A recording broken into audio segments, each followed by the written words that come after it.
Welcome back to Sunrise. Good morning to you. 17 minutes after 6 o'clock, it's 22 degrees Celsius here in Kingston. You're right in time for the headlines with your girl, Nikkei Dawkins. What? You know, Seb, let me tell you something. There are certain people who should never know your business. Just FYI. That was from a conversation yesterday, said in a very closed community. Right over there. But thanks be to God, we're going to let it slide. Good morning, everyone else in the world. So great to be here and so great to see you. I'm sorry. We're going to move on and get into the headlines. Thank the Lord that nobody else understands what you just said. You're a terrible human being. Just FYI, okay? So about Farmers Month, Teeks. Let's get into the headlines, young man. Let's. So, Farmers Month 2025, let's talk about it. With April being observed as Farmers Month, the Ministry of Agriculture, Fisheries and Mining has announced that the theme for this year's Farmers Month 2025 is celebrating our food heroes. This is to celebrate the yeoman's work of Jamaica's cultivators. Its aim is recognizing the vital role farmers play in the nation's growth and recovery, especially after the COVID-19 pandemic and Hurricane Beryl.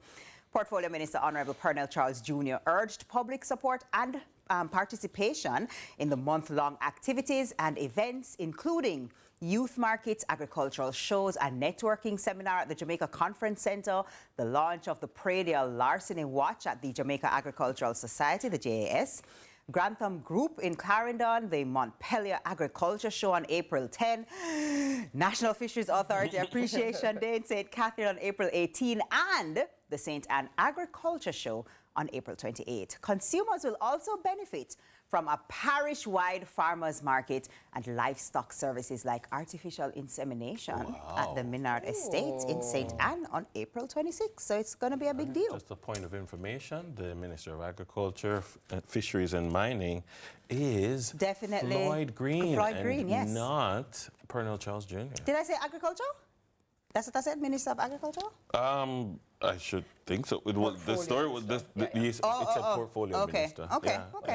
Just a point of correction. But also, can we get into how exciting this is? I love things like these. Right? You know, say a farmer's market, Dennis. You get all those seedlings. But I love a farmer's market, and I want us all to become very excited by these things, because there's something that is so special about being able to grow something. You grow your own, you eat your own produce, you're able to feed your nation. People are able to come in and be a part of seminars and expos and displays and understand how it works. There's something incredibly beautiful about it. And I love that these things are showcased for people to be able to participate in them. But I also, more than that, love that there is a different perspective being given to farming that allows people to even find farming attractive. Yes. Like, I want everyone to find farming This whole exciting. new face of food thing is something that I quite like. And you know, you mentioned about farmers markets. I remember this would have been quite a while ago, because it was when Dr. Christopher Tufton was Minister of Agriculture. Nobody expected he would be Minister of Agriculture because of his background, but he was Minister of Agriculture, and they started doing these farmers markets to kind of put people in direct contact with the farmers. And I remember there was one up by Papine, and it was huge. Like, people just flocked. It was like, now I think we kind of get used to the whole farmers market, them, and we're doing it, and every minute there's a new farmers market. But may I tell you, that first farmers market, it was phenomenal. What I love is making the connection of where your food comes from. So there's so many people who are just like, they go to the supermarket and buy something. They go to, you just pick up something on the road, or you pick up something somewhere. But you don't really have an appreciation, especially the younger generation, of where the food comes from. Where is the food coming from? Who is growing this food? The work that it takes, the love that was put into it, the team that's around it. And so I really like the idea of not just, bringing awareness, but celebrating these people who are providing us with sustenance, and of all sorts.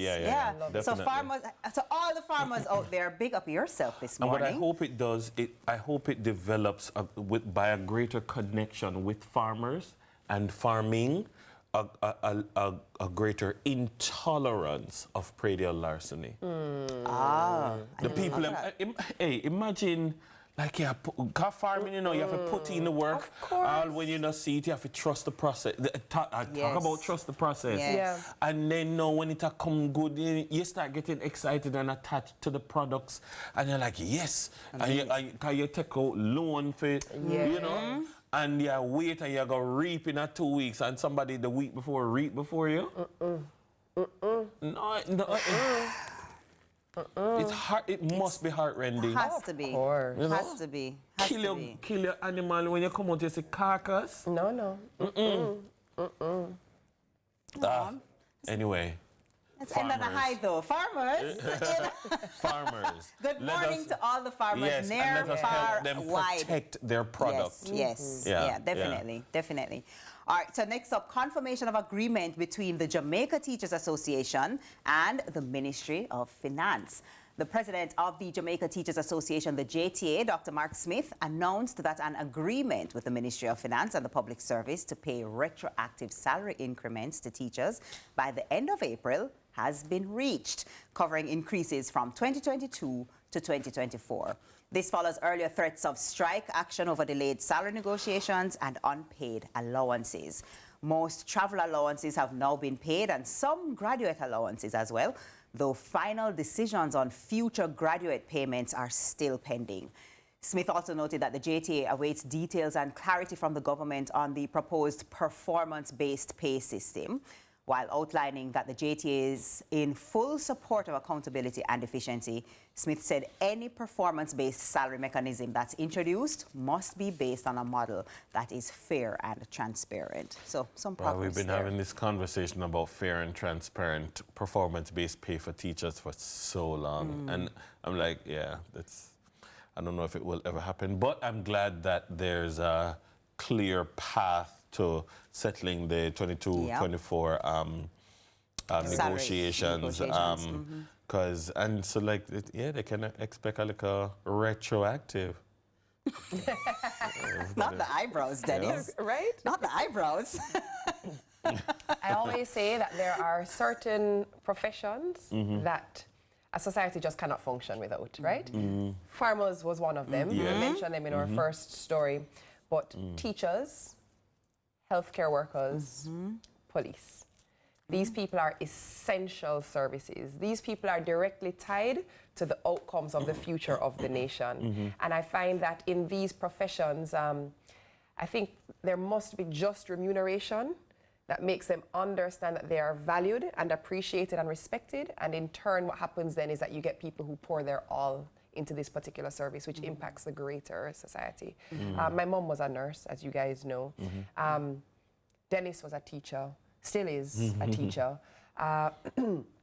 Also a police officer. These are essential services. There's a reason why they're called essential services. And so I like when things like these happen, and I want this to happen for all our essential services. And I find that then in turn allows other people to pour back into the essential services. So we have a proper continuity program going. So right direction, hopefully it's sustained and maintained. Yeah, I would just add, along with the essential services, I would definitely add sanitation workers. And I learned that especially 100%. during COVID-19, when a lot of things shut down, the sanitation workers were out and we needed them. So I would add them.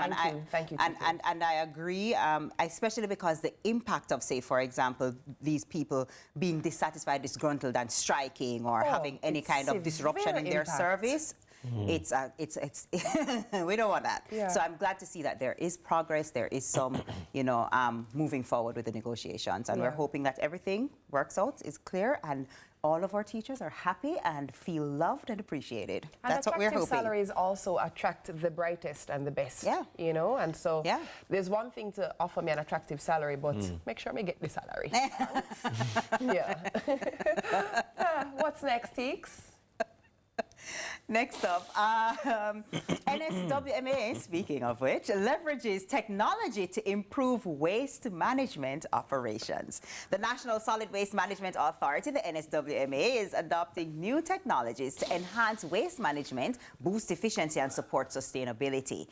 at the recent Revolutionizing Waste Management, Harnessing Technology and Public Education campaign launch. Director of Operations Aretha McFarlane highlighted the technologies being employed. Technologies such as vehicle tracking devices and time-stamped photos to monitor real-time truck operations, track fuel usage and ensure timely waste collection. The devices can also be used to track the routes and send alerts once the unit goes off schedule and formulate a maintenance schedule of trucks to reduce downtime and ensure maximum retention of units for rotation to prevent backlog of collections. Additionally, the NSWMA's mobile app is being upgraded to allow users to report missed collections, illegal dumping, and request special services. I like that. I especially like the last part of that report. I love when we're moving in the right direction. Absolutely. Yeah. Absolutely. Because what these things are saying is that it's not always, oh, we need more trucks. Because some people are saying, me here on the news, so we get 100 new trucks, and I don't see any improvement in my collection. Right. You know?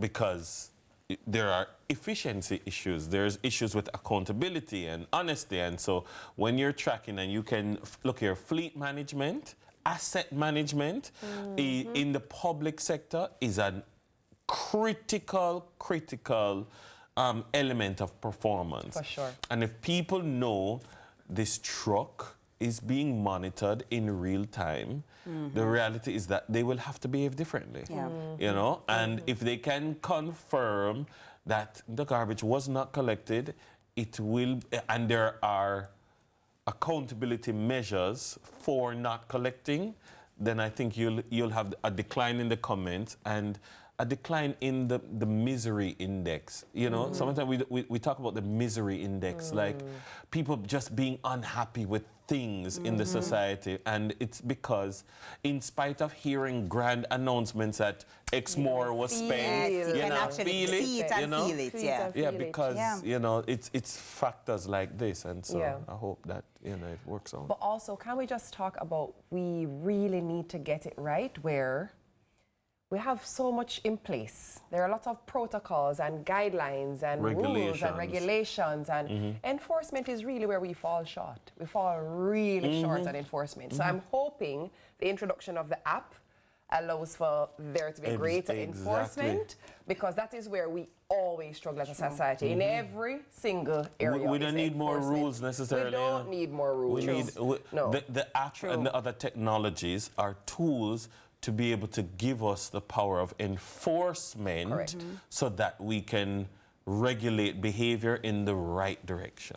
But also, on the back of just speaking about waste, this is nothing now to do with NSWMA. Can we just, how are we going to address the littering? How are we going to address the mentality of the littering? You know, where I was in town the other day, downtown, and me pass one patch, you see, where things just heap up and pile up, and it was not a skip. People were just using the area. There's another area right in Halfway Tree, right in front of the bank that is located there in Halfway Tree, across from the screen. Danielle is shaking her head, yes, because you know exactly where I'm talking about. The people who have to traverse the transport center know exactly what I'm talking about.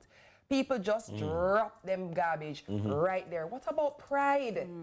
What about pride? What I would say, where waste disposal is concerned, there's a similarity to certain things like, for instance, crime. So people are going to look and say, this looks like a good place to throw this thing. The more you reduce places and times when people feel like, I can do it here. You know, because you had the thing in your hand and you were holding it because you don't feel like here is a good spot to throw it. And it's not by coincidence that everybody seems to think that's a good spot. You just like, you know, you go someplace in one town and it ranked, and like, what about that spot is that a good place to use as a urinal? Yeah, you know?